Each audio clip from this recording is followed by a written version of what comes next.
Amara Bennett stood outside the banquet hall, rain soaking through her bright red coat, mascara streaking down her brown cheeks as she stared at her phone screen.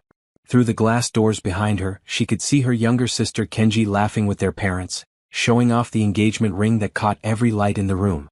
Inside, music played, champagne flowed, and everyone celebrated love. Everyone except Amara. Her hands shook as she scrolled through her contacts, stopping at one name. The only person who might understand. The only person who had never judged her, never made her feel small, never looked at her with pity in his eyes. Julian Crawford. Her best friend since their sophomore year at Howard University. The brilliant, kind man who had built a tech empire from his dorm room and still remembered to text her every Sunday morning to ask how her week was going. The man who was probably at some charity gala right now, surrounded by sophisticated people in a world so different from this small-town engagement party. She pressed call before she could change her mind.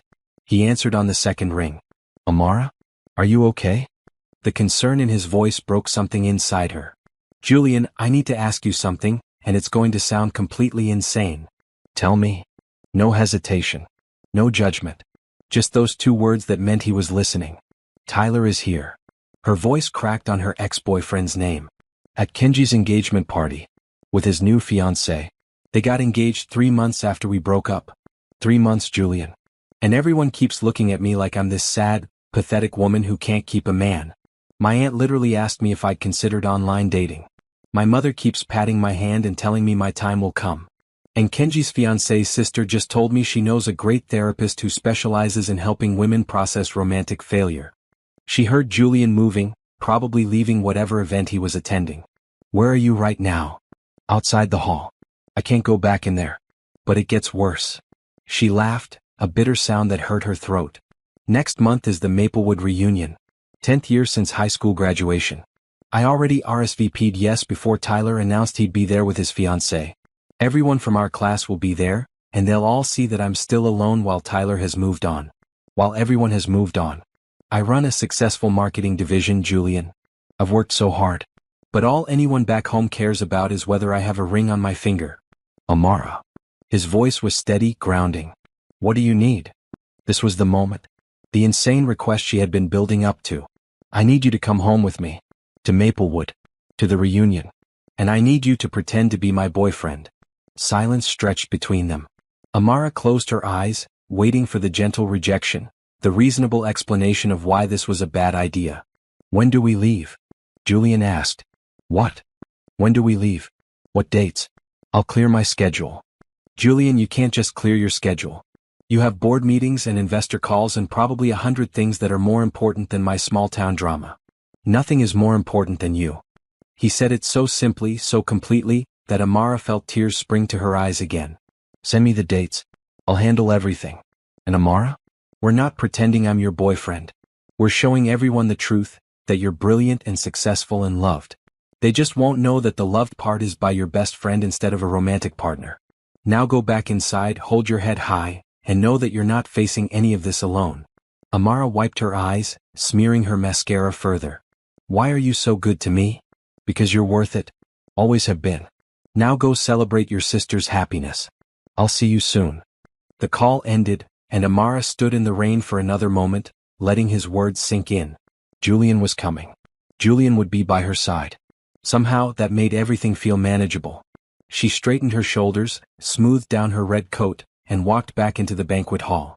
Tyler was talking with a group near the bar, his fiancée's hand possessively on his arm. He looked up as Amara entered and she saw the flash of pity in his eyes. But Amara just smiled. A real smile this time. Because in a few weeks she'd return to this town with Julian Crawford at her side, and no one, especially not Tyler Morrison, would ever look at her with pity again. Have you ever felt invisible in a room full of people who should know you best? Have you ever needed someone so desperately that asking for help felt like admitting defeat? If Amara's story resonates with you, subscribe to follow her journey and comment below. Have you ever made a request that changed everything? The party continued around her. Her mother caught her eye from across the room and gestured for Amara to join them at the family table. Amara walked over, feeling lighter than she had all evening. There you are, sweetheart, her mother said, patting the chair beside her. We were worried about you. I'm fine, Mama. Just needed some air. Her sister Kenji leaned forward, her engagement ring catching the light. Are you sure you're okay? I know having Tyler here must be hard. Amara looked at her baby sister, at the genuine concern in her eyes, and felt a wave of love.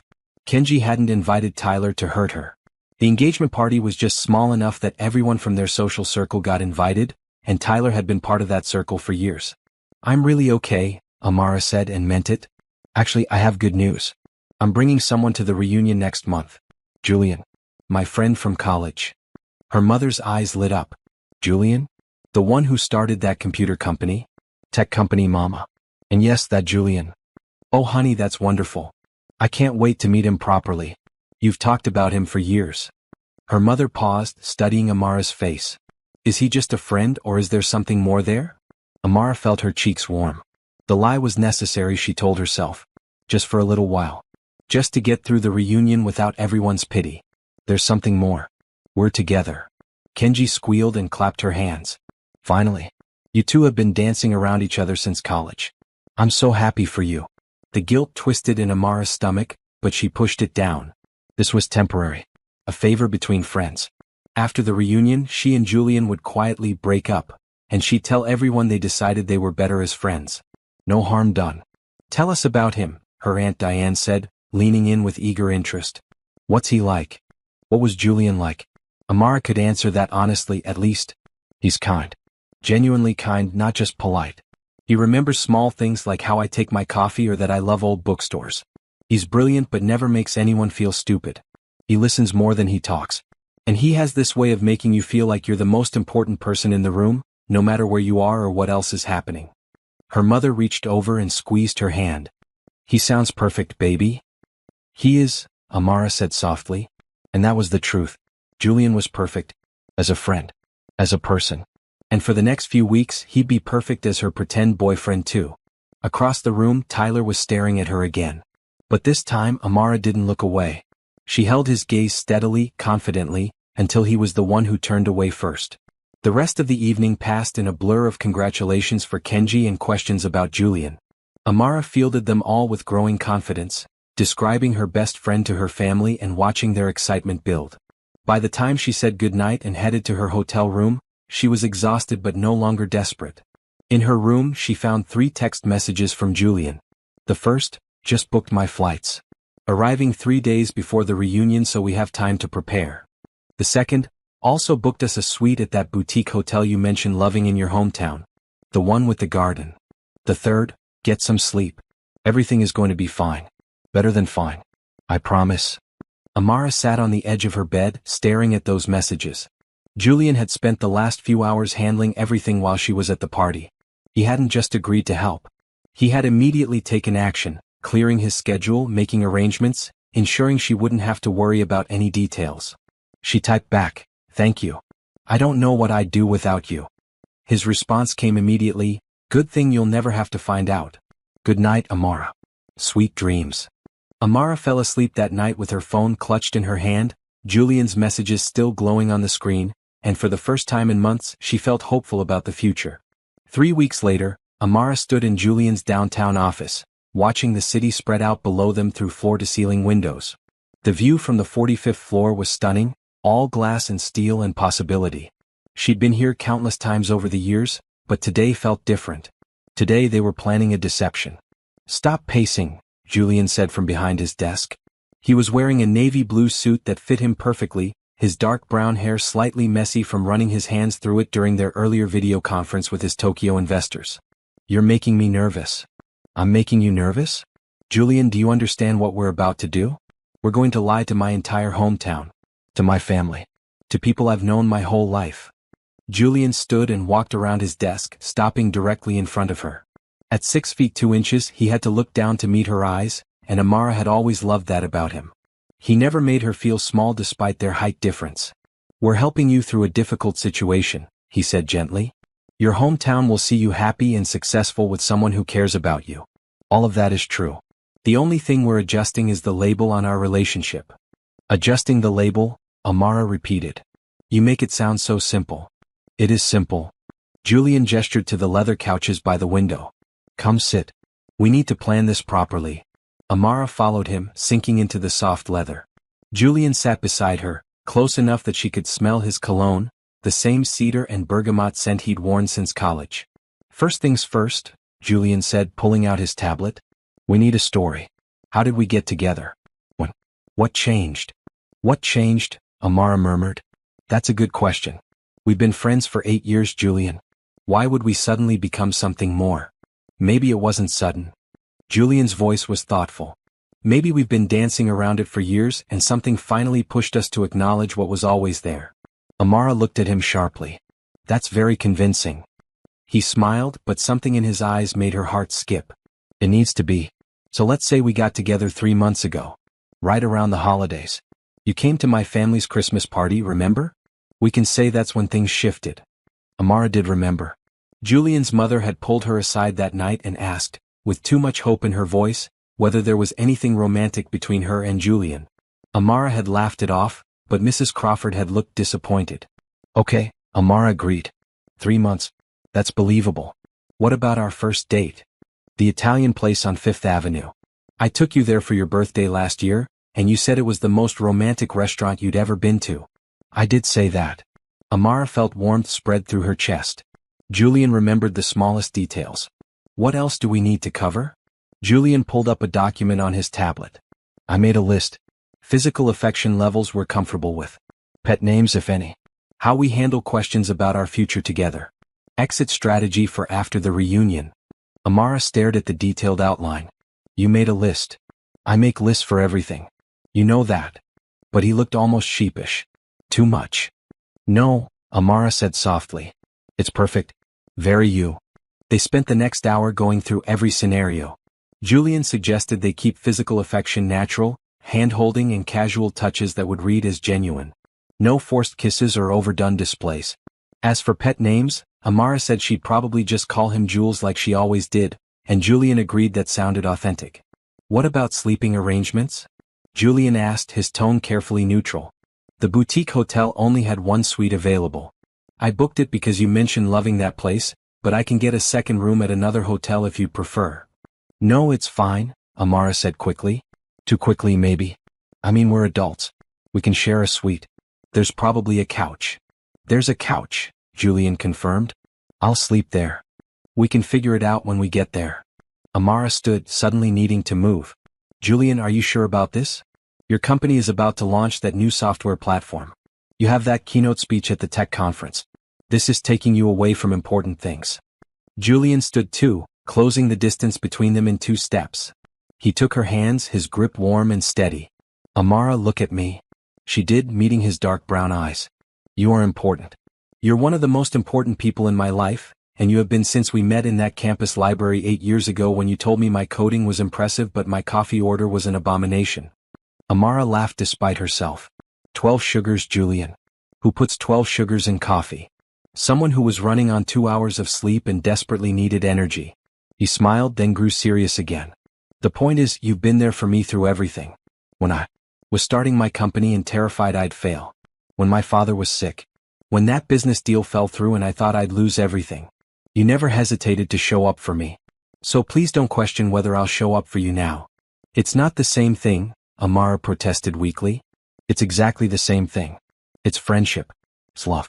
Not romantic love, he added quickly, but the kind of love that matters just as much.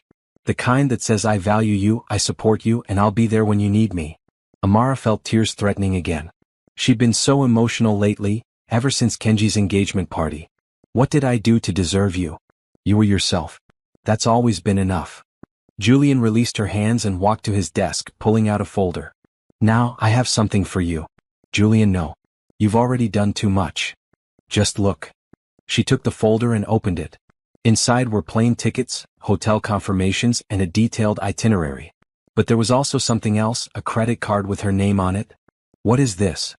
It's for any expenses during our trip. Shopping, meals, activities. Whatever you need. Absolutely not. Amara tried to hand it back. Julian, I can pay for my own things. I know you can. But we're supposed to be a couple and I'd spoil my girlfriend. So take it. Please. This is too much. It's not enough. Julian's voice was firm. Amara, let me do this. Let me help you. You spend so much time being strong and independent and proving you don't need anyone. And you don't. But that doesn't mean you can't accept help when it's offered with love. The word love hung in the air between them. Amara clutched the folder, feeling the weight of Julian's generosity, his kindness, his unwavering support. "Okay," she whispered. "Okay. Good." Julian smiled, that warm smile that crinkled the corners of his eyes. "Now we leave in 2 days. I've arranged for a car to pick you up at 7 in the morning. We'll fly to Atlanta, then drive to Maplewood. Should arrive by early afternoon. You've thought of everything. That's my job. Well, one of them. The other job is being the best fake boyfriend you've ever had." Amara laughed. "You'll be my only fake boyfriend. Even better. No competition." As Amara left his office that evening, folder tucked under her arm, she felt a strange mix of gratitude and guilt. Julian was doing all of this for her, asking nothing in return. He dropped everything, rearranged his schedule, and was about to spend days pretending to be in love with her. The guilt twisted harder. Because the truth was, pretending to be in love with Julian Crawford wouldn't be difficult at all. The difficult part would be remembering it was all pretend. That night, Amara couldn't sleep. She lay in bed, staring at the ceiling, thinking about Julian's hands holding hers, his voice saying, "It's friendship. It's love." She thought about the way he looked at her sometimes, with such warmth and affection that it made her chest ache. They'd been friends for 8 years. Best friends. The kind of friends who knew each other's coffee orders and middle names and deepest fears. The kind of friends who showed up always no matter what. But they'd never been more than friends. They'd never even come close. Julian dated occasionally sophisticated women from his business world who wore designer clothes and talked about investment portfolios. Amara dated too, though less successfully, men who seemed intimidated by her career or bored by her interests. She'd never let herself wonder what it would be like to date Julian. To really date him, not as a pretense but as a real possibility. That way lay danger. Losing Julian as a friend would destroy her, and she'd never risk their friendship for something as uncertain as romance. So why did her heart race when she thought about the next few days? Why did the idea of holding his hand, of letting him touch her back or lean close to whisper in her ear, make her skin feel too warm? It's just nerves, she told herself. Just the stress of the situation. But as she finally drifted off to sleep, her last thought was of Julian's voice saying, "You were yourself. That's always been enough." And deep in her heart, in a place she didn't want to examine too closely, she wondered what it would mean if they crossed that line between friendship and something more. The private jet touched down at a small regional airport 40 minutes from Maplewood. Amara had flown commercial her entire life, crammed into middle seats with crying babies and recycled air. This was different. This was leather seats that reclined all the way back, fresh fruit and pastries whenever she wanted them, and windows so large she could watch the clouds drift by like lazy dreams. "I could get used to this," she admitted, gathering her things as they taxied to a stop. Julian grinned from across the aisle. "Just wait until you see the car." The car turned out to be a sleek black SUV with a driver named Thomas who greeted them warmly and loaded their luggage without being asked. The interior smelled like new leather and expensive cologne, and as they pulled away from the airport, Amara watched the familiar landscape of rural Georgia roll past the tinted windows. "Nervous?" Julian asked, reaching over to squeeze her hand. "Terrified," Amara admitted. "We haven't even arrived yet, and I'm already wondering if we can pull this off." "We can." Julian's voice was confident. "Remember, we're not lying about the important things. We're best friends who care about each other deeply. We're just adding a romantic label to something that's already real." Amara wanted to point out that the romantic part was actually the most important thing, the entire deception they were building. But Julian's hand was warm around hers, his thumb drawing small circles on her palm, and she couldn't quite form the words. The drive to Maplewood took 50 minutes, highways giving way to two-lane roads lined with pine trees and kudzu. They passed through small towns with names like Pineville and Harmony Springs, places where the biggest excitement was Friday night football and the county fair. Finally they reached Maplewood. Population 8,000, according to the faded sign at the town limits. The main street looked exactly as Amara remembered. Brick storefronts, a diner with red vinyl booths visible through the windows, a hardware store that had been run by the same family for 3 generations. "It's charming," Julian said, looking out the window with genuine interest. "You grew up here?" "Born and raised. That's my elementary school." Amara pointed to a low brick building. "And that's the library where I spent every Saturday. And that church is where Kenji's getting married next month." Thomas drove them through town to the boutique hotel on the outskirts. The Magnolia Inn was painted pale yellow with white trim, surrounded by gardens that would be spectacular in another month when everything bloomed. Right now, in early spring, green shoots were just beginning to push through the soil. "It's beautiful," Julian said as Thomas pulled up to the front entrance. "My parents brought me here once for Mother's Day brunch when I was 12, Amara said. "I thought it was the fanciest place in the world." They checked in at the front desk, where a woman with kind eyes and silver hair handed them an old-fashioned brass key. "Room 7, top floor. It's our best suite. Mr. Crawford, your assistant called ahead with special requests. Everything has been arranged." "Special requests?"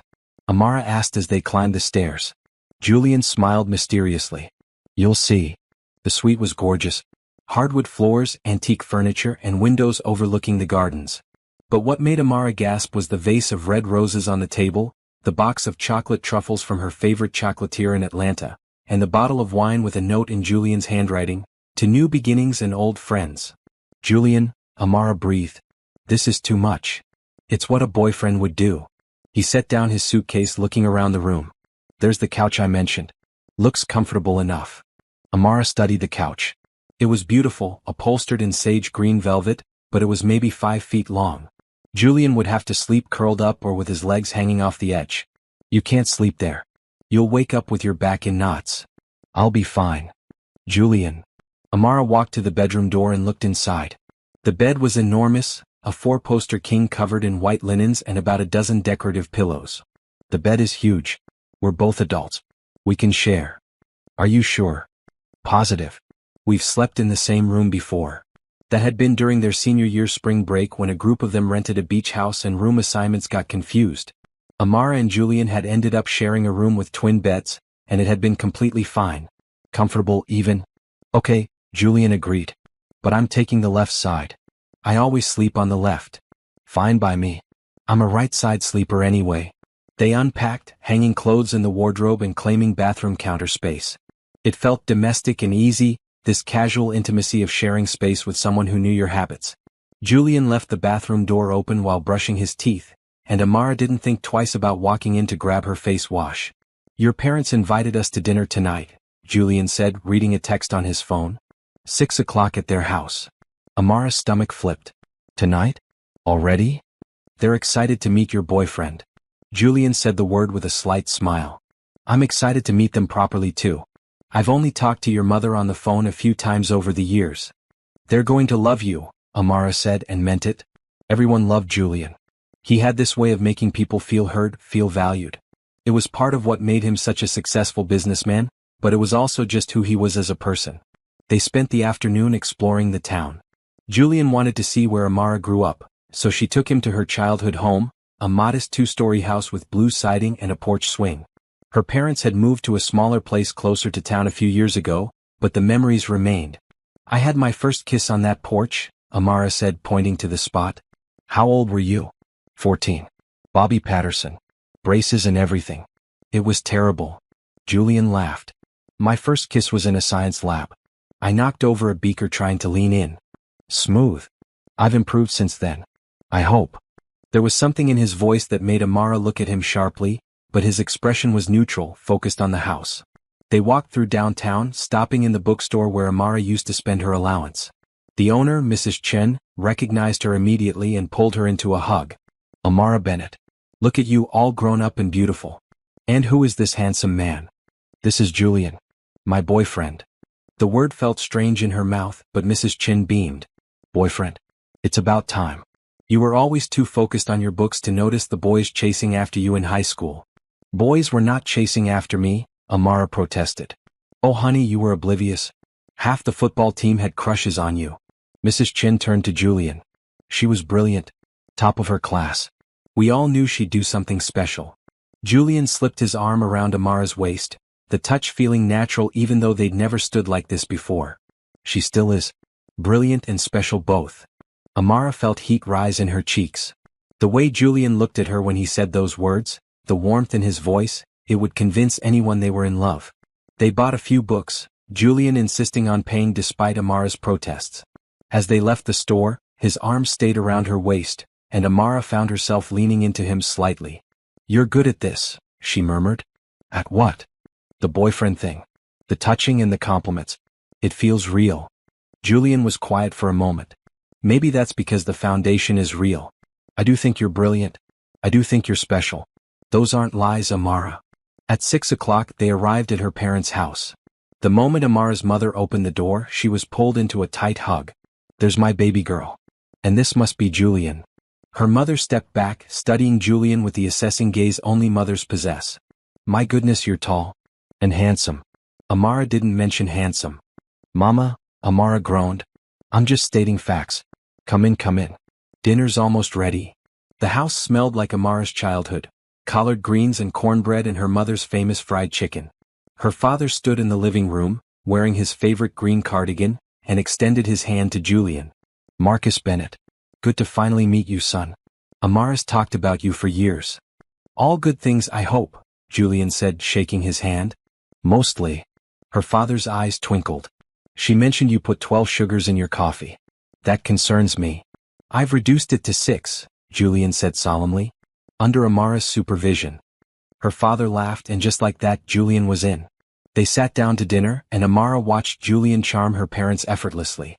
He asked about her father's work as a high school math teacher, listened intently to her mother's stories about the church choir, and complimented every dish with genuine enthusiasm. So how did you two finally get together? Her mother asked, passing the green beans. Amara mentioned it happened around Christmas. Julian reached under the table and found Amara's hand, threading their fingers together. It was at my family's Christmas party. Amara was wearing this deep red dress and she was laughing at something my cousin said.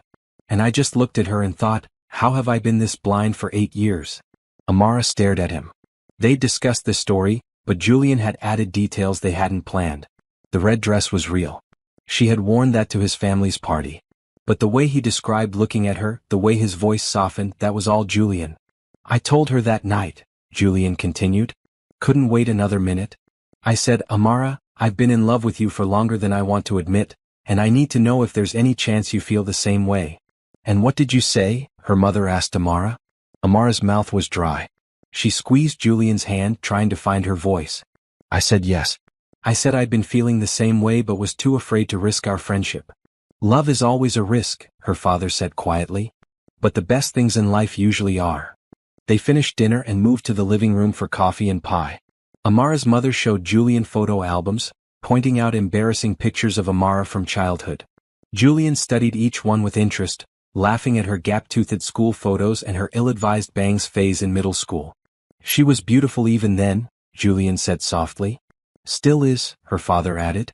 Inside and out. As the evening wound down, Amara's mother walked them to the door. She hugged Amara tightly, then pulled Julian down to kiss his cheek. You take care of my girl, she said. Always, Julian promised. In the car back to the hotel, Amara was quiet. Julian kept glancing at her, concerned. What's wrong? Did I overstep at dinner? No, you were perfect. Too perfect. Amara turned to look at him. Julian, the way you talked about us getting together, the details about the red dress and telling me you loved me. Where did that come from? Julian was silent for a moment, his jaw working. It made the story more believable. That's all. Right? Amara said slowly. Believable. But as they pulled up to the Magnolia Inn, as Julian came around to open her door like he always did, Amara couldn't shake the feeling that something had shifted between them. The line between pretend and real was starting to blur, and she wasn't sure if that thrilled her or terrified her. Maybe both. The next morning, Amara woke to sunlight streaming through the gauzy curtains and the smell of coffee. She sat up, disoriented for a moment before remembering where she was. The Magnolia Inn. Sharing a room with Julian. She looked at the other side of the bed. Empty, but the pillow still held the indent of his head. She'd been so nervous about sharing a bed with him, but it had been fine. Easy even. They'd both stuck to their sides, and Amara had fallen asleep to the sound of Julian's steady breathing. She found him on the small balcony outside their room, already dressed in dark jeans and a bright blue button-down, 2 coffee cups in front of him. Morning, he said, smiling at her. I ordered room service. Your coffee is the one with 3 creams and 2 sugars. Amara took the cup gratefully, settling into the chair beside him. The gardens below were beautiful in the morning light, birds singing in the magnolia trees. Sleep okay? Julian asked. Better than I expected. You. Same. That bed is incredibly comfortable. He paused. I didn't crowd you, did I? I tried to stay on my side. You were perfect. Amara sipped her coffee. What's the plan for today? Julian pulled out his phone, checking their itinerary. Your sister invited us to lunch at her place. She wants to go over some final wedding details and she's excited to meet me. Then tonight, there's that welcome dinner at the community center for reunion attendees. The dinner? Amara groaned. I forgot about that. Everyone will be there. All my old classmates, their spouses, probably half the town. Hey. Julian reached over and took her hand. We've got this. You're not alone. They spent the morning walking around town, stopping at the farmer's market in the square. Julian bought fresh flowers from a vendor who recognized Amara and teased her about finally bringing a boy home. He bought peaches from another stand, insisting they were the best he'd ever tasted. You're charming everyone, Amara observed as they walked. I'm just being myself. Your hometown is wonderful, Amara. I can see why you missed it. At noon, they drove to Kenji's apartment on the east side of town. Kenji lived in a converted warehouse with her fiancé, Omar Hassan, a graphic designer who worked remotely. The space was modern and bright, with exposed brick and hanging plants everywhere. Kenji threw her arms around Amara the moment they walked in. I'm so glad you're here. And Julian finally. I've heard so much about you. Omar shook Julian's hand warmly. Man, good to meet you. Amara talks about you constantly. They settled around the kitchen table, where Kenji had spread out wedding planning materials. Sample invitations, seating charts, menu options. Amara helped her sister sort through choices while Julian and Omar talked about design software and tech startups. So, Kenji said, lowering her voice as the men moved to the living room. How serious are you two? Amara's heart skipped. What do you mean? I mean you've been friends forever. Now you're together. Are we talking casual or forever? It's still new, Amara hedged. We're taking it one day at a time. Kenji studied her sister's face. You look happy. Happier than I've seen you in a long time. He's good to you? The best, Amara said honestly. He's been so supportive through everything. That's love, Kenji said simply. Not the grand gestures or the fancy words. It's showing up. Being there. Mama always said you can tell how someone really feels by their actions, not their promises. Amara thought about Julian clearing his entire schedule, flying across the country, pretending to be her boyfriend just because she asked. If actions spoke louder than words, what was Julian saying? Over lunch, Kenji dropped a bombshell. Omar's parents are flying in from Egypt next week for the wedding. And Julian, I know this is last minute, but would you be willing to say a few words at the reception? As Amara's partner, you're practically family now. Amara nearly choked on her water. Kenji, that's too much to ask. I'd be honored, Julian said smoothly. Thank you for including me. After lunch, as they drove back to the hotel, Amara turned to Julian. You don't have to speak at the wedding. That's beyond what I asked for. I want to. Julian kept his eyes on the road. Your sister is important to you, which makes her important to me. Besides, I'm good at public speaking. Comes with the job. Back in their room, they had 2 hours before the welcome dinner. Amara tried on 3 different dresses, suddenly caring far too much about how she looked. The green one, Julian said from the doorway. Definitely the green one. Amara looked down at the emerald dress. It was pretty, fitted at the waist with a flowing skirt. You think? I know. You look beautiful. The word hung in the air between them. Beautiful. He'd called her that before, but always casually, the way friends do. This felt different. Amara changed into the green dress and spent longer than usual on her makeup and hair. When she emerged from the bathroom, Julian was adjusting his tie in the mirror. He changed into gray slacks and a burgundy shirt that brought out the warmth in his brown skin. We look good, Amara said, studying their reflection together. We do. Julian offered his arm. Ready to face everyone? The community center was packed when they arrived. Long tables covered in white cloths, balloons in the school colors of blue and gold, and what seemed like hundreds of people all talking at once. The moment Amara walked in, heads turned. Is that Amara Bennett? Someone called out. Within seconds, she was surrounded by former classmates. Brittany Rodriguez, who had been head cheerleader. Daniel Park, who had been student council president. Rachel O'Connor, who had been Amara's lab partner in chemistry. And Tyler Morrison, standing by the punch bowl with his fiancée watching the commotion. Julian stayed at Amara's side as she made introductions, his hand resting lightly on the small of her back. Everyone wanted to know about her job, her life in the city, and especially about Julian. Julian Crawford, Brittany repeated, her eyes wide. The Julian Crawford? From Crawford Technologies. That's me, Julian said modestly. I read about you in Forbes, Daniel said, extending his hand. That software platform you developed is revolutionary. Thank you. It's been a team effort. Don't be modest, Amara said, pride in her voice. Julian built something incredible. He's changed how businesses handle data security. Julian squeezed her hand, a silent thank you for the support. Tyler appeared then, his fiancée on his arm. She was pretty in a generic way, blonde and thin and wearing a dress that probably cost more than Amara's monthly rent. Amara, Tyler said. Good to see you. And this must be the boyfriend everyone's talking about. Julian Crawford.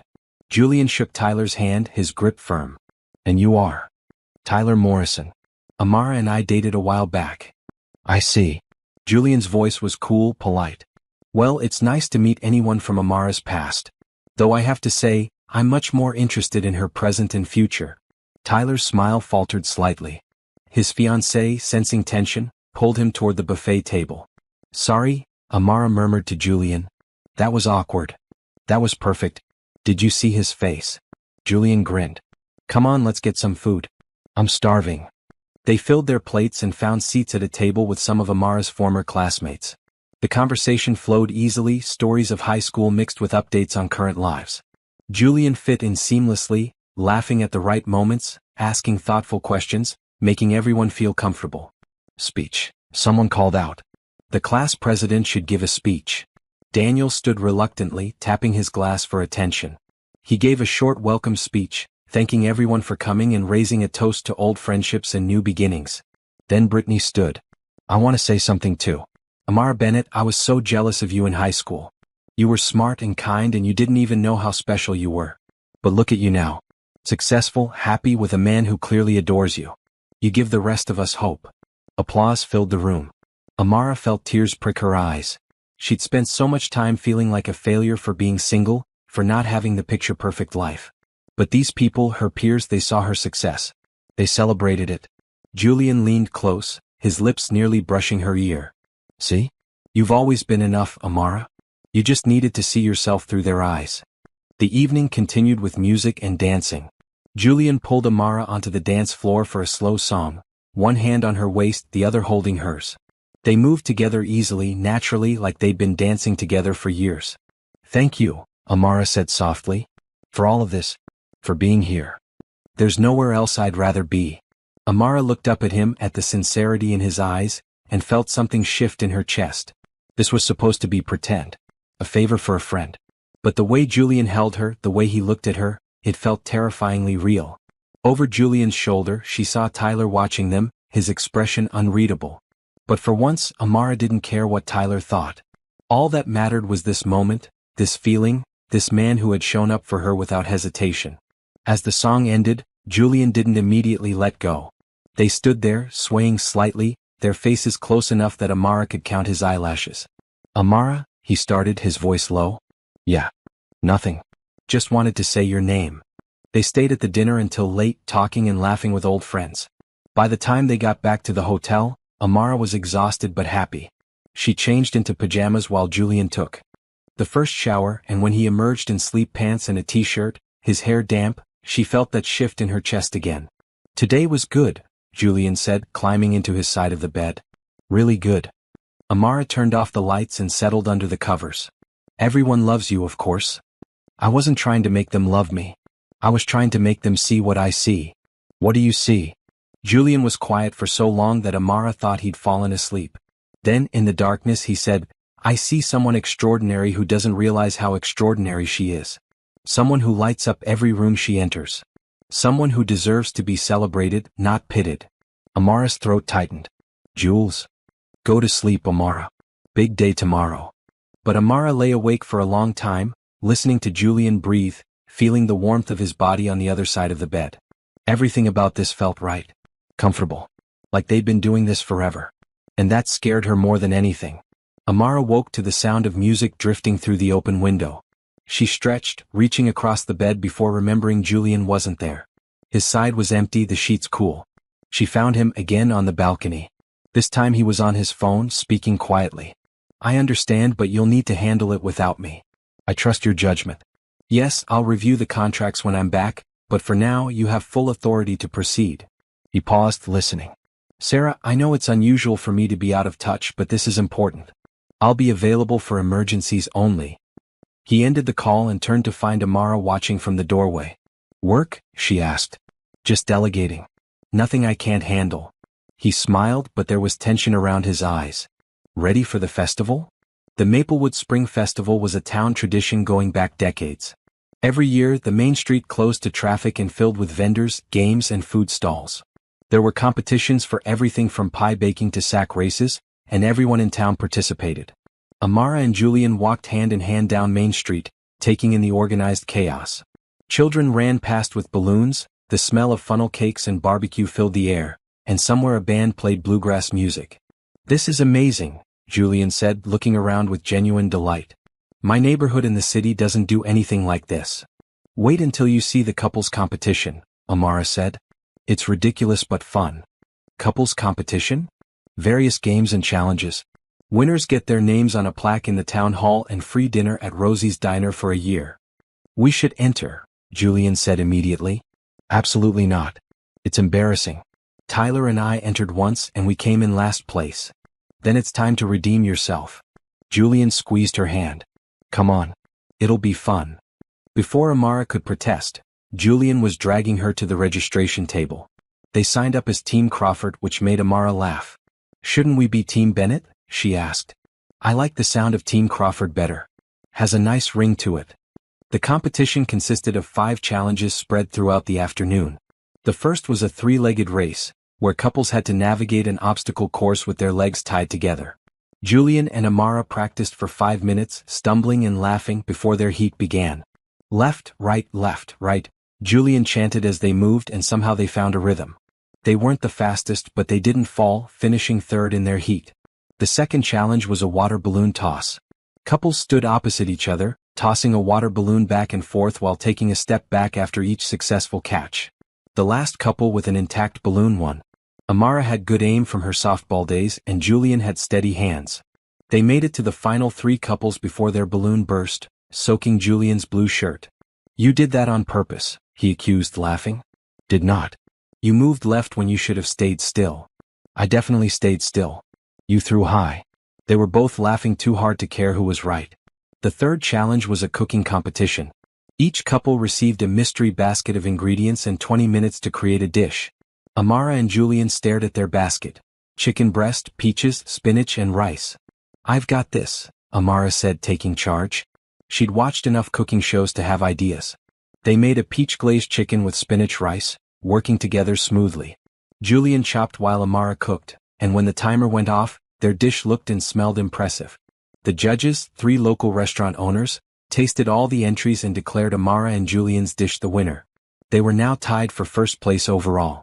I didn't know you could cook like that, Julian said as they walked to the next challenge. There's a lot you don't know about me, Amara teased. Then I guess I'll have to keep paying attention. The fourth challenge was trivia about each other. Couples sat back to back and answered questions about their partner's preferences, memories, and habits. It was designed to show how well couples knew each other. Amara was nervous. She and Julian knew each other well, but these questions could be tricky. What's your partner's coffee order? The host asked. Amara and Julian both answered instantly and correctly, earning a point. Where did your partner grow up? Another point. What's your partner's biggest fear? Amara wrote, failure, without hesitation. Julian wrote, letting down people I love. When they compared answers, both were right. They answered every question correctly, earning a perfect score. The crowd applauded and someone called out, now that's a couple who really knows each other. The final challenge was a dance competition. Nothing formal, just couples dancing to 3 different songs of varying tempos. Judges would score on coordination, connection, and entertainment value. The first song was upbeat, something country and fun. Julian spun Amara out and back, both of them laughing. The second song was slower, and they moved together naturally, Julian's hand on her back, their steps perfectly synchronized. The third song was a wild card, a swing number that had most couples stumbling. But Julian surprised her. I took lessons in college, he admitted. My mother insisted. He led her through moves Amara barely knew, twirling and dipping her, and she followed instinctively, trusting him completely. When the music ended, the crowd erupted in applause. The judges deliberated for 5 minutes before announcing the winners. Julian and Amara. Team Crawford had won the entire competition. They received their trophy, a ridiculous plastic thing shaped like two interlocked hearts, and their names were indeed added to the plaque in the town hall. As they posed for photos, Amara caught Tyler watching from the crowd, his expression sour. "Best afternoon ever," Julian declared as they walked through the festival, trophy tucked under his arm. They stopped at various booths, buying handmade candles and local honey. Julian insisted on playing carnival games, winning Amara a stuffed bear at the ring toss. They ate corn dogs and shared a funnel cake, powdered sugar dusting their clothes. As the sun began to set, they found themselves at the Ferris wheel. The line was short, the operator an elderly man who smiled toothlessly at them. "Last ride of the night," he said. "Make it a good one." They climbed into the gondola, and as the wheel lifted them into the air, the entire town spread out below them. Lights twinkled in the growing darkness, music floated up from the street, and Amara felt a contentment she hadn't experienced in years. "This was perfect," she said softly. Julian turned to look at her. They were at the very top of the wheel, suspended in the twilight. "Amara, can I ask you something?" "Of course." He hesitated, seeming to choose his words carefully. "Do you ever wonder what would have happened if we'd met differently? If we hadn't been friends first?" Amara's heart began to race. "What do you mean?" "I mean, what if we'd met at a party or through mutual friends who introduced us specifically because they thought we'd be good together? Do you think we would have dated? Or would we still have ended up as friends?" The question hung in the air between them. Amara thought about it, really thought about it. "I don't know," she admitted. "I think we would have been attracted to each other. But the friendship, that foundation we built, I think that's what makes us, us." "Yeah," Julian said quietly. "The foundation." The Ferris wheel descended, and the moment passed. But as they walked back to the hotel, Julian's hand in hers, Amara couldn't stop thinking about his question. About what might have been or what might still be possible. That night, after they'd showered and changed, they sat on the balcony under the stars.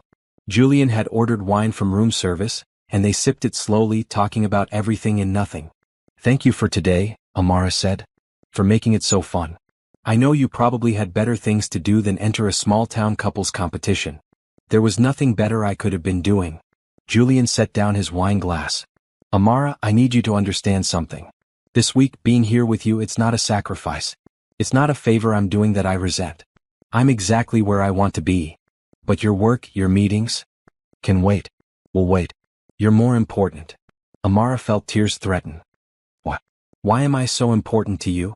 Julian looked at her for a long moment. "Do you really not know?" Before Amara could answer, her phone rang. It was her mother, asking if they could come to lunch tomorrow with some extended family who wanted to meet Julian. Amara said yes, and by the time she hung up, the moment with Julian had passed. They went to bed soon after, both exhausted from the day. But as Amara lay in the darkness, she kept replaying Julian's question. "Do you really not know?" What didn't she know? That Julian cared about her? She knew that. That he was a good friend? She'd always known that. But was he asking something else? Implying something else? Amara rolled onto her side, facing Julian's back. In sleep he looked peaceful, younger somehow. She wanted to reach out and touch him, to see if he'd wake up, to ask him to finish the conversation they'd started. But she didn't. Because she was afraid of the answer. Afraid of what it would mean if Julian felt something more than friendship. Afraid of ruining what they had by wanting more. So she closed her eyes and tried to sleep, even as her heart raced with questions that had no easy answers. The next morning brought unexpected rain, the kind of spring storm that rolls in fast and stays for hours. Amara woke to the sound of rain against the windows and Julian's voice speaking quietly on the phone in the bathroom. "I understand the concern, but I trust the team to handle it. If the investors are nervous, schedule a video call for next week when I'm back." Pause. "No, I'm not cutting this trip short. This is important. More important than the investors realize." Amara sat up as Julian emerged, his hair damp from the shower. He wore jeans and a red sweater that made his brown eyes seem even warmer. "Morning," he said. "Looks like the festival cleanup will be postponed today. Everything okay with work?" Amara asked. Julian sat on the edge of the bed, close enough that she could smell his soap. "Minor crisis with the new software launch. Nothing that can't wait. How'd you sleep?" "Good. You?" "Fine." But there were shadows under his eyes that suggested otherwise. They had brunch at a small cafe downtown, rain streaming down the windows. The place was packed with festival stragglers escaping the weather. They ordered omelets and coffee, settling into a corner booth. So, Julian said, stirring sugar into his coffee. 6 sugars now as promised. What's the plan for the rest of the week? More family time, Amara said. My mother wants you to meet everyone. Aunts, uncles, cousins. The full Bennett family experience. I'm looking forward to it. You say that now. Wait until my Aunt Diane starts asking when we're getting married. Julian paused mid-sip. Is that likely? Guaranteed. She asked me about marriage when I was dating Tyler after only 3 months. With you, the successful billionaire boyfriend, she'll probably start planning the wedding before dessert. And what would you say? Julian asked quietly. If she asked? Amara felt heat rise in her cheeks. I'd say we're taking things slow. That we want to enjoy being together without pressure. That's a good answer. Julian set down his cup. Amara, can we talk about something? That sounds serious. Not bad serious. Just honest. He took a breath. This pretending, it's gotten complicated. For me at least. Amara's heart began to pound. Complicated how? Because the lines are blurring. When we hold hands or dance or sleep in the same bed, it doesn't feel like pretending anymore. Feels real. And I'm not sure how to separate what's for show and what's actually happening between us. Amara stared at him, her mouth dry. Jules? I'm not saying this to pressure you or to make things awkward. I just think we should be honest with each other about what we're feeling. We've always been honest, right? That's the foundation of our friendship. Right? Amara managed. Honest. So I'll go first. Julian leaned forward, his eyes intense. I've loved you as a friend for 8 years. But lately, maybe especially this week, I've started to wonder if that's the only kind of love I feel for you. And I think you might be wondering the same thing. Amara couldn't breathe. Julian had just said the thing she'd been too afraid to even think clearly. He'd put words to the confusion and attraction and fear that had been building since they arrived in Maplewood. I don't know what I'm feeling, Amara admitted. Everything is mixed up. We're pretending for my family, but when you touch me or look at me a certain way, it doesn't feel like pretending. And that scares me because I can't lose you, Julian. I can't risk our friendship for something that might not work. Who says it won't work? Julian reached across the table and took her hand. Amara, we already have the hard part. We know each other. We trust each other. We genuinely like spending time together. Isn't that a better foundation for a relationship than most couples start with? But what if we try and it fails? What if we date and realize we were better as friends?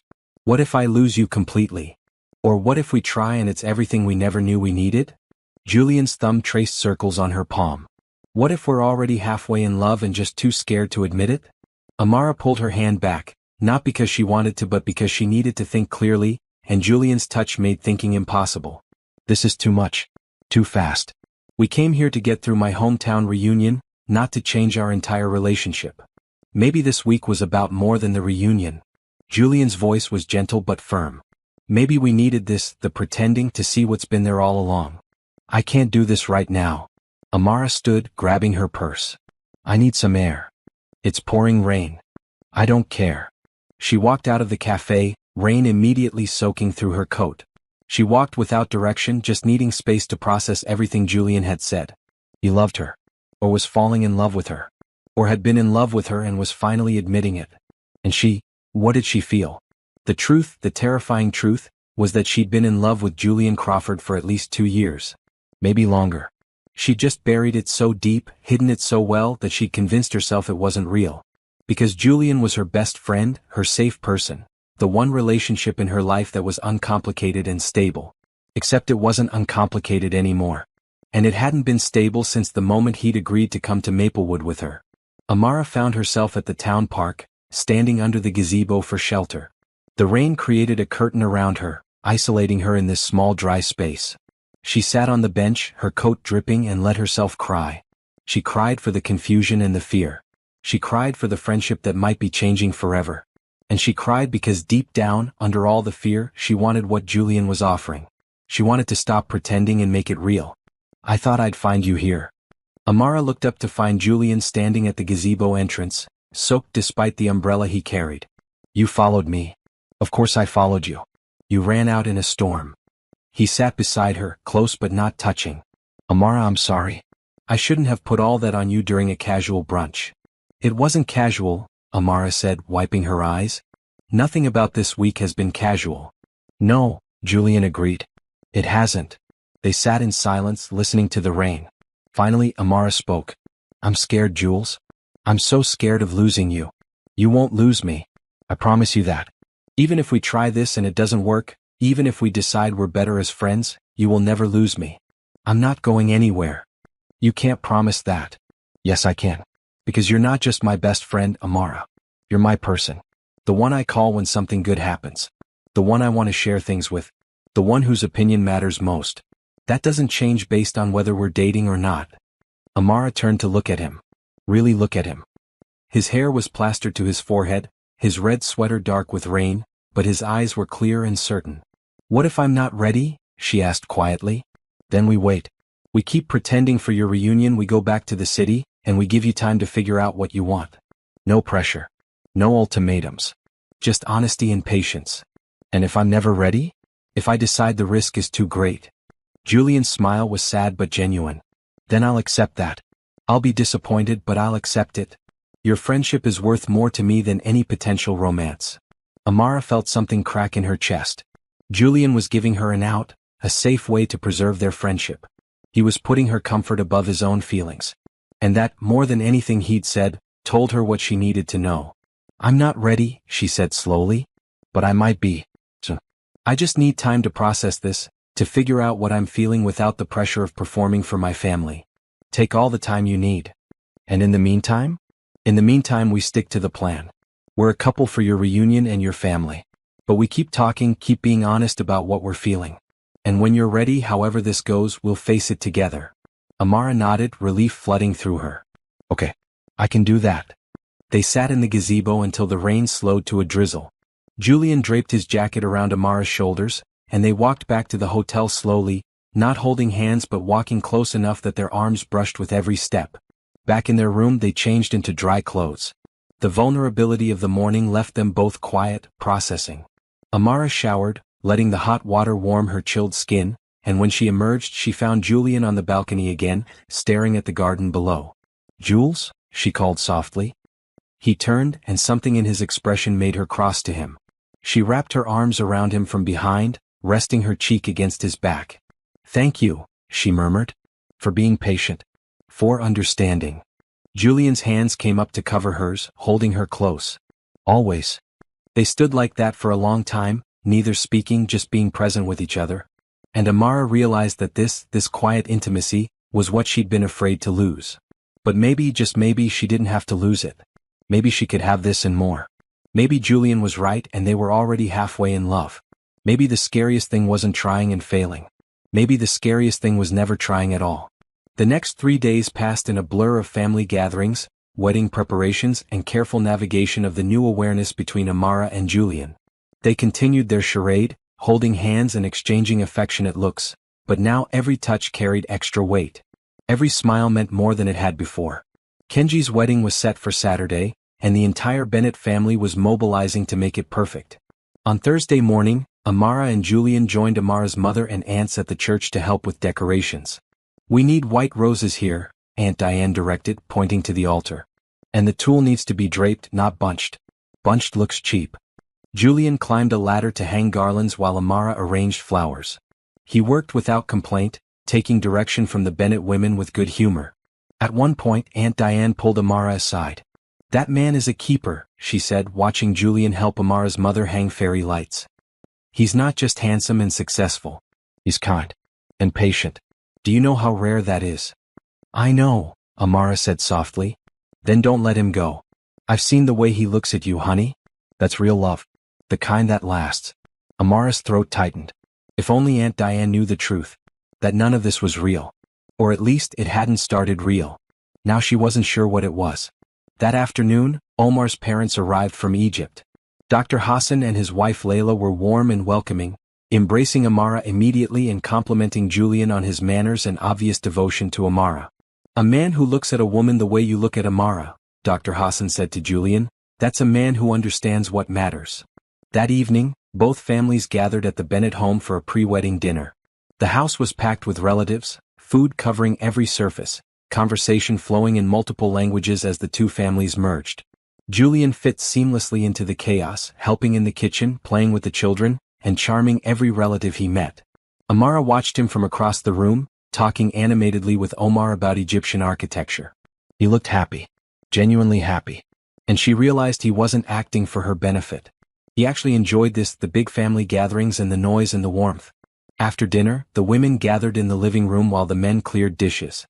It was a Bennett tradition, this separation of tasks, and normally Amara bristled at the gender roles.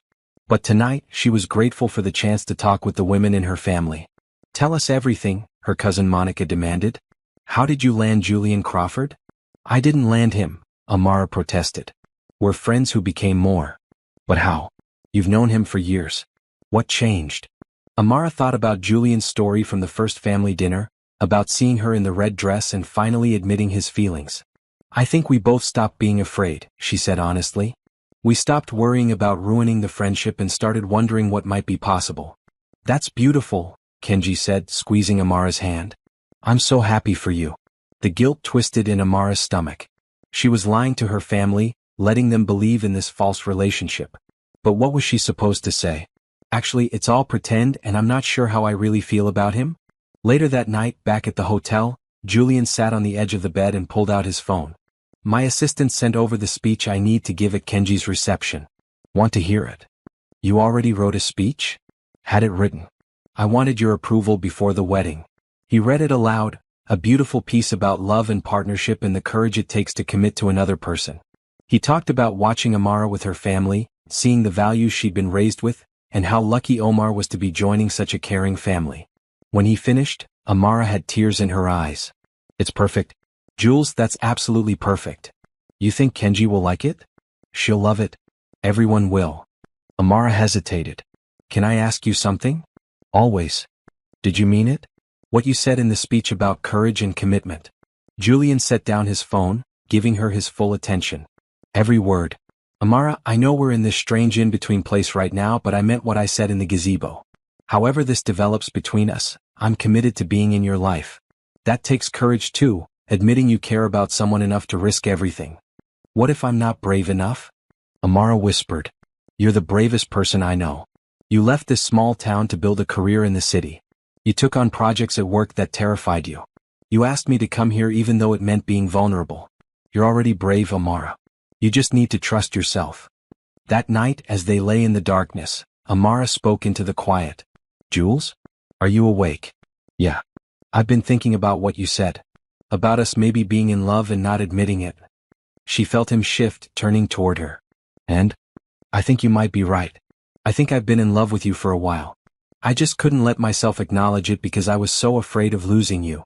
Julian was quiet for a long moment. Then, "Can I hold you?" "Yes." He moved across the bed and Amara rolled into his arms. They fit together perfectly, her head on his chest, his arms wrapped securely around her. It felt like coming home. "I love you," Julian said into her hair. "Not just as a friend. As everything. And I'm willing to wait as long as you need to catch up to where I am. But I needed you to know that. No more hiding." Amara pressed her face into his chest, breathing in his familiar scent. "I'm catching up," she promised. "Faster than you think." They fell asleep like that, tangled together, and when Amara woke in the morning, Julian's arms were still around her. She didn't move, didn't want to break the peace of the moment. Instead, she lay there, feeling his heartbeat against her cheek, and let herself imagine what it would be like if this was real. If they woke up like this every morning. If she could turn her head and kiss him and know that he was hers and she was his. The thought didn't terrify her as much as it had a week ago. Instead, it felt right. Natural. Like a path she'd been walking toward without realizing it. Julian stirred, tightening his hold on her. "Morning," he murmured, his voice rough with sleep. "Morning. Did you sleep okay?" "Better than I have in months." He pulled back just enough to look at her. "Amara, about last night?" "I meant it," she said quickly. "Everything I said. I do love you, Jules. I'm just still figuring out what that means." "That's enough," he said, smiling. "That's more than enough." The wedding was the next day and there was still so much to do. But for now, in this quiet morning moment, Amara let herself just be. Be held. Be loved. Be exactly where she needed to be. Friday brought a flurry of last-minute wedding preparations. The rehearsal was scheduled for 3 in the afternoon, with a dinner following at the same restaurant where Amara and Julian had met her parents on their first night in Maplewood. Amara spent the morning with Kenji, helping her sister finalize seating arrangements and pack for her honeymoon to Greece. They worked at Kenji's apartment, wedding dress hanging in the corner like a beautiful ghost. "Are you nervous?" Amara asked, checking names off the seating chart. "Terrified," Kenji admitted. "Not about marrying Omar. I'm sure about him. But about everything else. What if I trip walking down the aisle? What if I forget my vows? What if someone objects during the ceremony?" Amara laughed. "No one is going to object. And if you trip, Omar will catch you. That's literally what marriage is, catching each other when you fall." Kenji looked at her sister thoughtfully. "When did you get so wise about relationships?" "I'm not wise.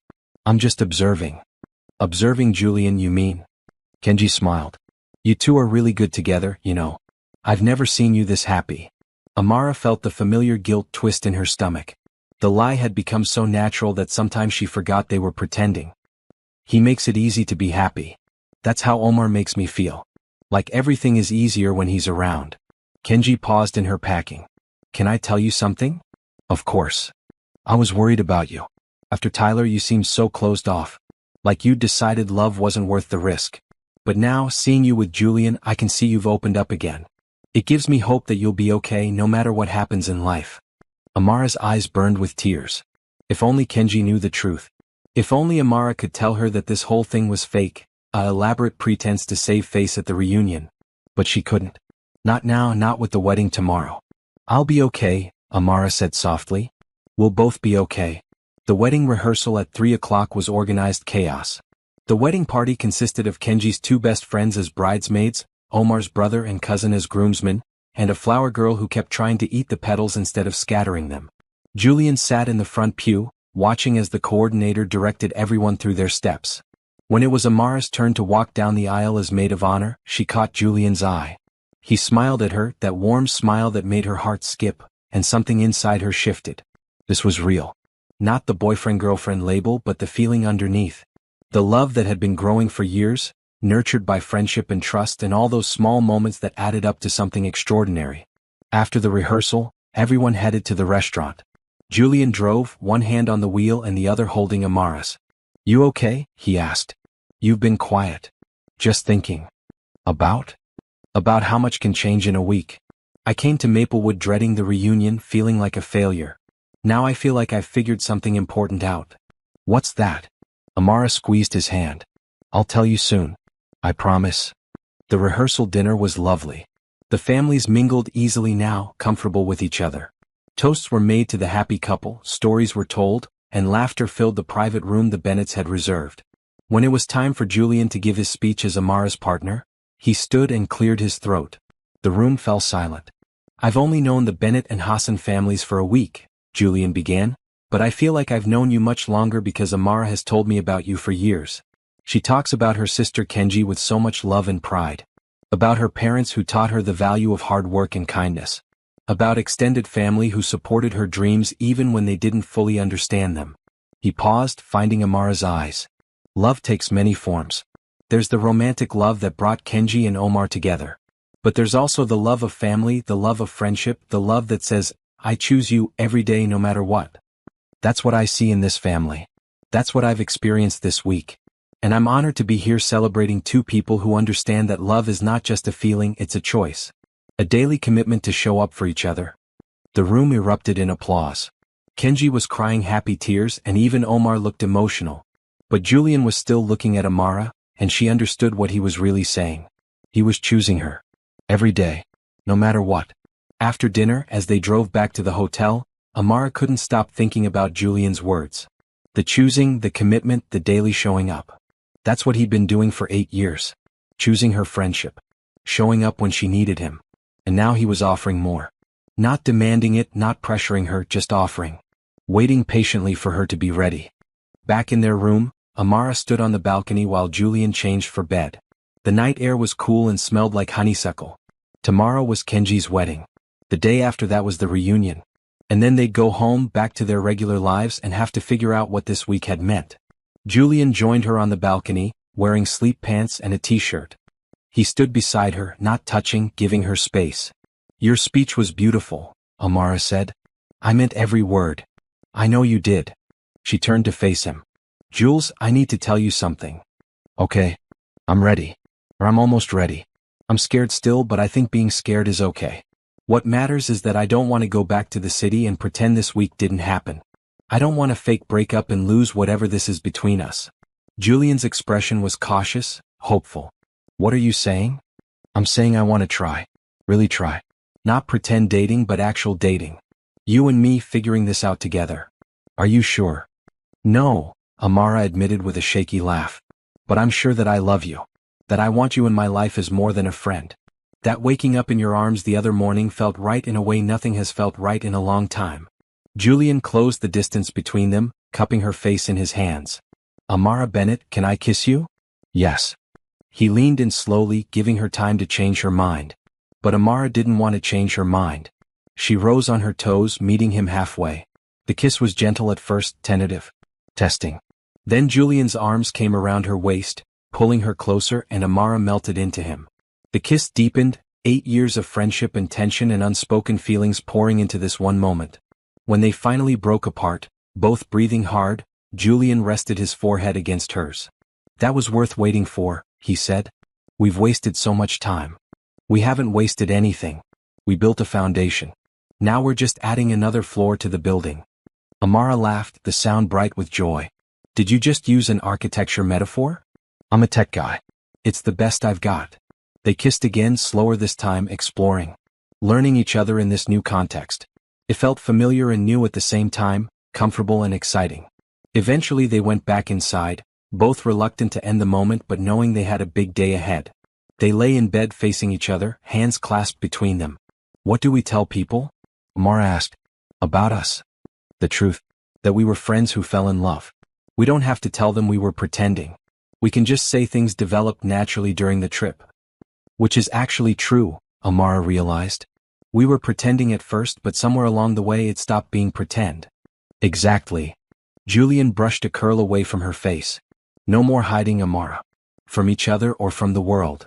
No more hiding, she agreed. They fell asleep still holding hands, and when Amara woke in the night, Julian had pulled her close, her back to his chest, his arms secure around her waist. She smiled in the darkness and let herself relax into his warmth. This was real. They were real. And tomorrow at Kenji's wedding, they wouldn't have to pretend anymore. Saturday morning dawned bright and clear, the storm from earlier in the week giving way to perfect spring weather. Amara woke early to Julian kissing her shoulder, a sweet gentle wake-up that made her smile before she even opened her eyes. Good morning, he murmured against her skin. Best morning, she corrected, rolling over to face him. They lay there for a few minutes, just looking at each other, neither quite believing this was real. Finally, Julian sighed and sat up. Much as I'd love to stay here all day, your sister is getting married, and you need to be there early. Come with me, Amara said impulsively. To the bridal suite. I know it's supposed to be just bridesmaids, but I want you there. Are you sure? I'm sure. No more separating you from important moments. So Julian came to the church with Amara at 9 in the morning, carrying her bridesmaid dress and a bag full of emergency supplies Amara's mother had assembled. The bridal suite was already chaos when they arrived, makeup artists setting up, the photographer capturing getting ready shots, and Kenji in the center of it all looking radiant and terrified. Jules? Kenji called out when she saw him. Thank goodness. We need someone tall to hang these decorations. Julian was immediately put to work, and he handled it with good humor, following directions from 5 different women simultaneously. Amara watched him help, thinking how easily he'd integrated into her family, how natural it felt to have him there. By 11 o'clock, Kenji was in her dress, a simple elegant gown with lace sleeves and a flowing train. She looked stunning, and when Amara's mother saw her, she burst into tears. My baby girl, she sobbed. All grown up. Mama, you're going to make me cry, and my makeup is finally perfect, Kenji protested, but she was tearing up too. The wedding started at noon. Julian found his seat in the 3rd row, between Amara's Aunt Diane and Omar's cousin. The church filled with guests, all dressed in their finest, the air scented with roses and anticipation. The music started and the wedding party began processing down the aisle. Amara walked slowly, one hand gripping her bouquet of red roses, her eyes finding Julian's in the crowd. He smiled at her and she smiled back, feeling lighter than air. Then came Kenji, walking down the aisle on their father's arm. She looked like a dream, backlit by sunlight streaming through the stained glass windows. Omar, waiting at the altar, had tears streaming down his face. The ceremony was beautiful. The pastor spoke about commitment and love, about building a life together through joy and challenge. Kenji and Omar exchanged vows they'd written themselves, promising to be partners and best friends, to choose each other every single day. Amara's eyes kept drifting to Julian. He was watching the ceremony with genuine emotion, and when Kenji and Omar kissed, sealing their vows, Julian looked directly at Amara. The message in his eyes was clear. Someday that could be us. The thought didn't scare her anymore. Instead, it filled her with warmth and possibility. The reception was held at the Magnolia Inn, in the gardens that were now fully blooming with spring flowers. Tables were set up under white tents, string lights crisscrossing overhead, and a small dance floor had been installed near the fountain. The weather was perfect, warm but not hot, with a gentle breeze carrying the scent of honeysuckle. Julian found Amara as soon as the receiving line finished, offering his arm. "You look beautiful," he said, studying her in her bridesmaid dress. The emerald green matched her eyes. "You clean up pretty well yourself." Julian wore a navy suit with a burgundy tie that made his brown eyes pop. They found their seats at the head table. Julian placed strategically next to Amara even though technically partners weren't supposed to sit at the bridal party table. But Kenji had insisted, and no one argued with the bride on her wedding day. Dinner was served, a delicious meal of chicken and fish with all the southern sides Amara had grown up eating. Speeches followed dinner, the best man telling embarrassing stories about Omar, the maid of honor talking about watching Kenji fall in love. Then it was Julian's turn. He stood, looking comfortable and confident, and the crowd quieted. "I gave a speech last night about love and choice and commitment," Julian began. "But today, watching Kenji and Omar exchange vows, I realized I left something out. I forgot to mention the courage it takes to let yourself be loved." He paused, his eyes finding Amara's. "We spend so much time thinking about whether we love someone enough, whether we're capable of the commitment, whether we can be what another person needs. But we don't always ask if we're brave enough to accept love when it's offered, to believe we deserve it, to trust that someone sees all our flaws and chooses us anyway." Amara's breath caught. Julian was speaking to the room, but he was speaking to her. Kenji and Omar understand this. They're not just promising to love each other. They're promising to accept love, to believe they're worthy of it. And that's the real magic of today. Watching two people say yes not just to marriage but to being loved completely. The room erupted in applause. Julian sat down, and Amara reached under the table to squeeze his hand. "That was for me," she whispered. "That was for us." After the speeches, the dancing began. The first dance belonged to Kenji and Omar, swaying together while everyone watched. Then the father-daughter dance and the mother-son dance, and finally the floor opened to everyone. Julian pulled Amara onto the dance floor, one hand on her waist, the other clasped with hers. They moved together easily, naturally, like they'd been dancing together for years. "I love you," Amara said, the words coming easily now. "In case I haven't said it enough today. You can say it as many times as you want. I'll never get tired of hearing it. I love you. I love you. I love you." Julian laughed, spinning her out and back. "I love you too. More than I knew it was possible to love someone." They danced through multiple songs, only taking breaks when others cut in to dance with them. Tyler was there with his fiancée, but Amara barely noticed him. Let him see her happy. Let him see what real love looked like. As the sun began to set, painting the sky in shades of orange and pink, the photographer gathered the wedding party for photos. Amara stood with her sister, watching the photographer position people. "You're next," Kenji whispered, gesturing to Julian who was chatting with Omar across the garden. "Maybe," Amara said, but she was smiling. "Definitely. That man looks at you like you hung the moon." After photos, after the cake cutting and the bouquet toss, which Amara deliberately dodged, after the sparkler send-off as Kenji and Omar left for their honeymoon, the guests began trickling away. Julian and Amara stayed until the end, helping pack up decorations and leftover food. By the time they got back to their room it was past midnight and both were exhausted. "Best wedding I've ever been to," Julian said, collapsing onto the bed. "Best day," Amara agreed, lying down beside him. They didn't bother changing, just kicked off their shoes and lay together in their fancy clothes talking about the day. About Kenji's happiness, about the beautiful ceremony, about all the small perfect moments. "Tomorrow's the reunion," Julian said eventually. "I know." Amara rolled onto her side, facing him. "I'm not nervous anymore though. I know what matters now. It's not about proving anything to my old classmates or making Tyler jealous. It's about being happy. being loved. And I am. Because of you. Julian pulled her close, kissing her forehead. We should probably sleep. Tomorrow's a big day. Not as big as today. Today was perfect. Tomorrow will be too, Julian promised. Because we'll be together. They fell asleep in their wedding clothes, wrapped around each other, and Amara dreamed of white dresses and promises and a future that suddenly seemed bright with possibility. Amara woke to sunlight and the feeling of Julian's arms around her waist. They'd fallen asleep in their wedding clothes, and now those clothes were wrinkled beyond repair.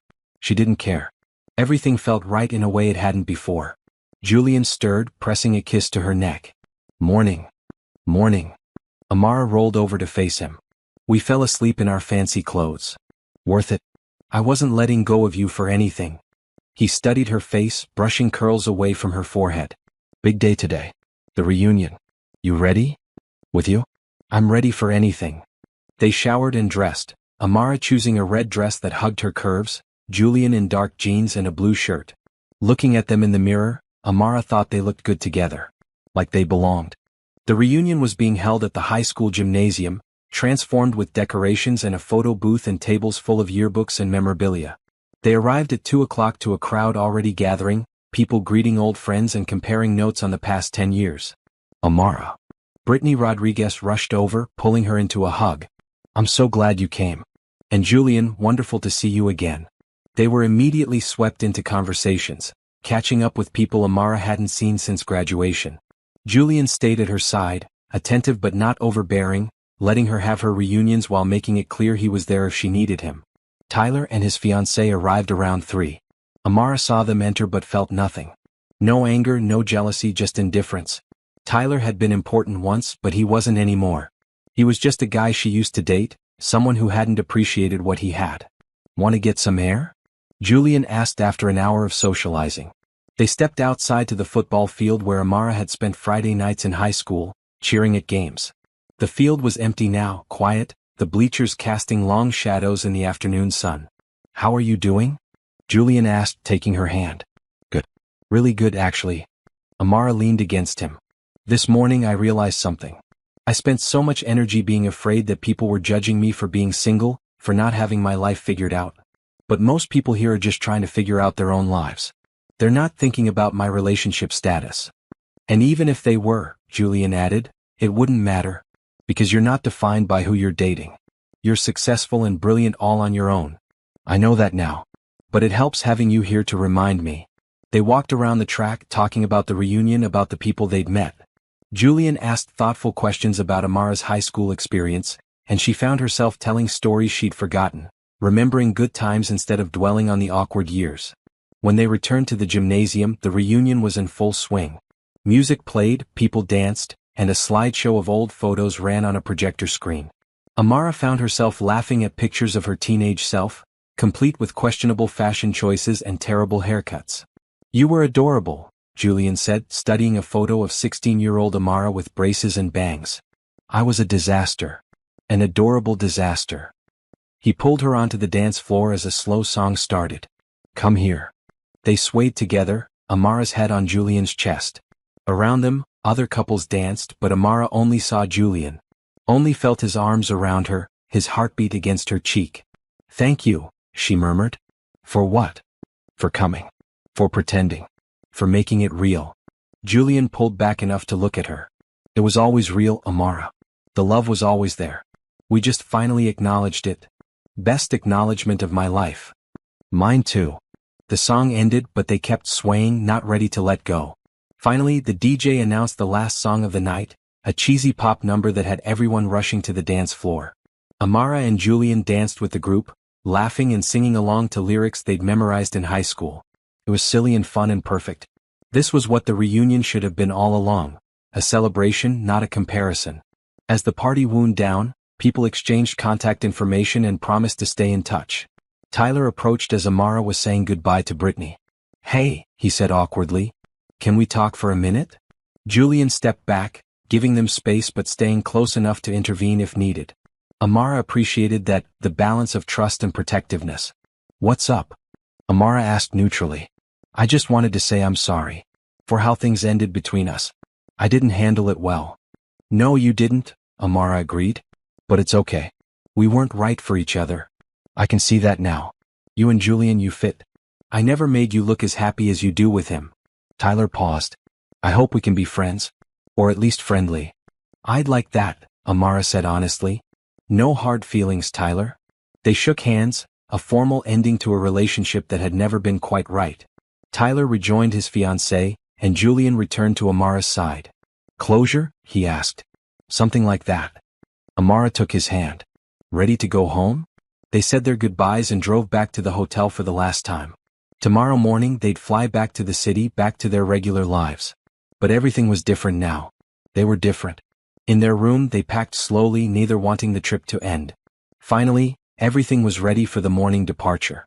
Amara, Julian said, sitting on the edge of the bed. Come here. She sat beside him and he took both her hands in his. This week has been the best week of my life, he said seriously. Not because of the pretending or the reunion, but because we finally figured out what we should have known all along. That we're better together than apart. I feel the same way. When we get back to the city, I want to do this right. Real dates. Meeting each other's friends as a couple, not just as friends who happen to be there. Building a relationship on top of the friendship we already have. I want that too. Good. Julian smiled. Because I'm in this for the long haul, Amara Bennett. I'm choosing you every day for the rest of my life if you'll have me. Jules, are you? I'm not proposing. Not yet. But I'm telling you my intentions. I'm telling you that this isn't a temporary thing for me. You're my person. Amara felt tears slide down her cheeks. You're my person too. You always have been. They kissed, soft and sweet and full of promise. When they pulled apart, Julian wiped her tears gently. No more crying. This is a happy moment. These are happy tears.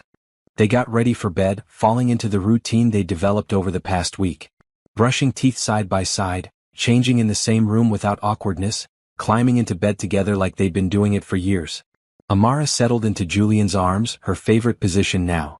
She felt safe here, loved exactly where she was meant to be. Jules? She whispered into the darkness. Yeah. I'm glad I called you that night. After Kenji's engagement party. I'm glad I asked you to come here. So am I. Best phone call I've ever received. They fell asleep tangled together, and when morning came they woke the same way. No awkwardness, no regrets. Just rightness. The flight home was quiet, both lost in their own thoughts. As the plane descended into the city, Amara looked out at the skyline and felt a surge of excitement. This was their city. Their home. And now they'd build a life here together. Julian drove her to her apartment, helping carry her luggage upstairs. At her door he paused. Dinner tomorrow night? He asked. A real date, just us? I'd love that. I'll pick you up at 7. He kissed her long and slow. I love you, Amara. I love you too. Amara watched him walk to the elevator, already missing him even though she'd just seen him. As soon as he disappeared from sight, her phone buzzed. Julian, already counting down until tomorrow. Thank you for the best week of my life. Amara, it was all pretend until it wasn't. Now it's everything. Julian, now it's everything. See you tomorrow, love. Amara entered her apartment, looking around at her familiar space with new eyes. This was her life, her career, her apartment, her independence. And now she had Julian too, not as a replacement for those things but as an addition to them. Someone to share the good days and help through the bad ones. She unpacked slowly, putting away clothes and toiletries, thinking about the week. She'd gone to Maplewood dreading the reunion, terrified of judgment, convinced she was a failure for being single. She'd come back knowing her worth, understanding that love wasn't about proving anything to anyone. It was about finding someone who saw you completely and chose you anyway. That night, Amara video called Kenji, who was in Greece on her honeymoon. Tell me everything, Kenji demanded. How was the reunion? Perfect. But that's not the important part. What's the important part? Julian and I are together. Really together. Not pretend anymore. Kenji squealed so loud that Omar appeared on screen, groggy and confused. What's happening? Amara and Julian are together, Kenji explained, bouncing excitedly. Finally, Omar said, then disappeared back to bed. Finally? Amara repeated. Girl, everyone could see you two were in love except you. I'm just glad you figured it out. Kenji's face softened. I'm really happy for you. Julian's good for you. He brings out the best parts. He does, Amara agreed. How's the honeymoon? Incredible. Greece is beautiful.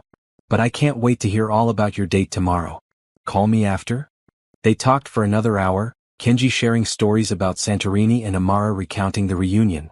By the time they hung up, Amara was exhausted but happy. She fell asleep in her own bed, alone for the first time in a week. But she didn't feel lonely. She felt loved. Because Julian was across the city, probably thinking about her the same way she was thinking about him. The next morning, Amara went to work, catching up on emails and projects. Her colleagues noticed something different about her, a lightness that hadn't been there before. Good vacation? Her boss asked. The best, Amara confirmed. At 7 that evening, Julian picked her up for their date. He wore dark jeans and a green shirt that made his eyes look even warmer. She'd chosen a maroon dress, wanting to look perfect for their first real date. You're beautiful, Julian said, offering his arm. You're biased. I'm honest. He took her to a small Italian restaurant, intimate and romantic with candles on every table. They ordered wine and pasta, talking easily about everything and nothing. It felt just like their normal dinners, except now Julian could reach across the table and hold her hand without pretense. Now he could look at her with all his feelings showing and she could look back the same way. After dinner they walked through the city hand in hand. The streets were busy with evening crowds, but Amara only saw Julian. Only felt his presence beside her, solid and real and permanent. I've been thinking, Julian said as they walked, about what comes next. For us. And? I don't want to rush things. We have time to figure this out. But I also don't want to waste time being cautious when I know what I want. What do you want? Julian stopped walking, turning to face her. The city moved around them, traffic and people and noise, but in that moment it was just the two of them. I want mornings waking up beside you. I want to build my life around yours, not because I'm giving up anything but because adding you makes everything better. I want dinner conversations and lazy Sundays and to be the person you call when something good or bad happens. I want all of it, Amara. The boring parts and the exciting parts and everything in between. Amara's heart felt too big for her chest. That's exactly what I want too. Then let's do it. Let's build this life together. Slowly, carefully, but together. Together, Amara agreed. They kissed on the city street, oblivious to the people walking around them. When they pulled apart, both were smiling. Come home with me, Julian said. Not for anything except to spend more time together. I don't want this night to end yet. They went to Julian's penthouse, all glass and modern furniture with a view of the entire city. Amara had been here countless times, but tonight it felt different. Tonight she was here as his girlfriend, his partner, his person. They sat on the balcony, wrapped in a blanket, watching the city lights. Julian held her close, and Amara thought about how far they'd come. From college friends to best friends to this. A love that felt inevitable and right. Do you ever think about the future? Amara asked. Like years from now? All the time. And in every version you're there. Good. Because in all my versions you're there too. They stayed on the balcony until late, talking and planning and dreaming. When Amara finally went home, past midnight, she felt like the luckiest person alive. Over the next few weeks, they settled into a relationship that felt both new and familiar. They had real dates now, fancy restaurants and museum trips and weekend getaways. But they also kept their friendship rituals. Sunday morning coffee, weeknight dinners at their favorite places, spontaneous adventures when work allowed. Julian met Amara's work friends officially as her boyfriend. They loved him, of course everyone loved Julian. And Amara met more of Julian's family and business associates, no longer as the friend he brought to events but as the woman he was building a life with. 3 months after they returned from Maplewood, Julian called Amara on a random Tuesday afternoon.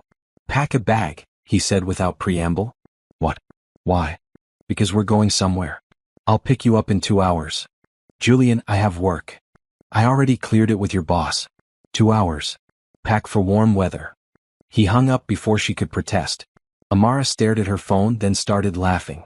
This was Julian, spontaneous and generous and always finding ways to surprise her. She packed quickly, throwing summer clothes into a bag. 2 hours later, Julian appeared at her door, grinning like a kid with a secret. Where are we going? Amara demanded. You'll see. They drove to a private airfield where a plane waited. A much smaller plane than the one they'd taken to Maplewood, more intimate. Julian Crawford, what are you up to? Patience. You'll find out soon enough.